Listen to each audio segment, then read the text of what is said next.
Hey guys, welcome to the second C# tutorial that I'm making for the new Boston.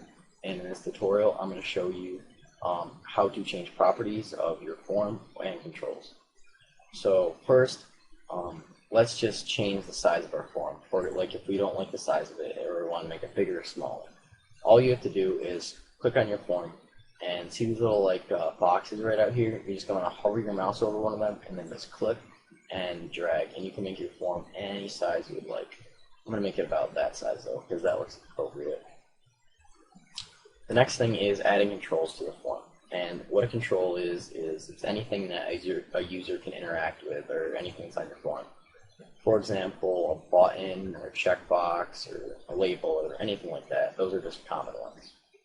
So in order to add a button to our form, you're just going to want to go over to the toolbox and click and drag on the button, and then just release it over your form and it will be there.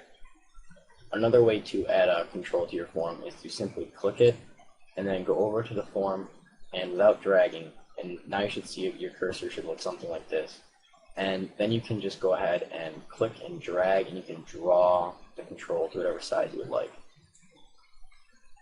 Once you have placed your controls, you can move them. You don't have to if they're not there. You can go ahead and just click and drag on the control, and you can move them around. And as you can see, there are these little lines around your control when you move it. And what that means is it'll help you align your control with other controls. So if we wanted to make these be right next to each other like that, so it looks cleaner, then we can just release and they'll be right aligned like that. Or if we want to make it a certain distance away from side, it'll always be when they're the same lines like that, that means they're the same distance away.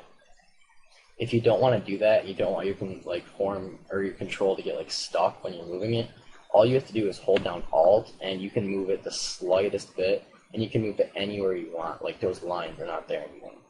And then you can just release. Also, you can resize your control. In order to do that, you're just going to want to go ahead and hover your mouse over these little boxes around your control and click and drag, and you can make your control any size that you would like, similar to the form. If you want to change the properties of control, for instance the text or the color, you're going to want to go over to the properties panel with your control selected. In our case, it's a button. So we're just going to go over to the properties panel and go down to text, and we're just going to change the text of the button to click me. And to just make the text that, we're just going to want to click away. And as you can see, now it is clicking. If you want to change the color of the control, you can go over to the properties panel again and select the back color and just change that to anything you would like. Just click this little drop down arrow right there and change it to, I don't know, black, I guess. But now you can't really see the text, so that's not really good. But yeah.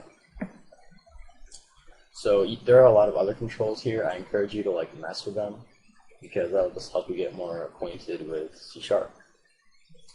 Another thing that you can do is debug your application. And what that means is it will build your application and then run it, which means that it will check to see if there are any errors, and it will create your application. So to debug, all you're going to want to do is click this little green arrow right up there, or you can click F5.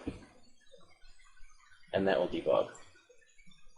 And as you can see, now we have our application right here. And it has all the properties that we did. We have our button with the white color for the background, and we have our other button. And if you click them, nothing will happen yet, because we haven't coded for anything yet. But if you decide to stop debugging, you can either click the little X button on your application, or you can click back to C# and click Shift F5. And that will stop debugging no matter what, no matter if your application is frozen or anything like that. So that's pretty much it for this tutorial. In the next tutorial, we will get into actually writing code. So see you guys.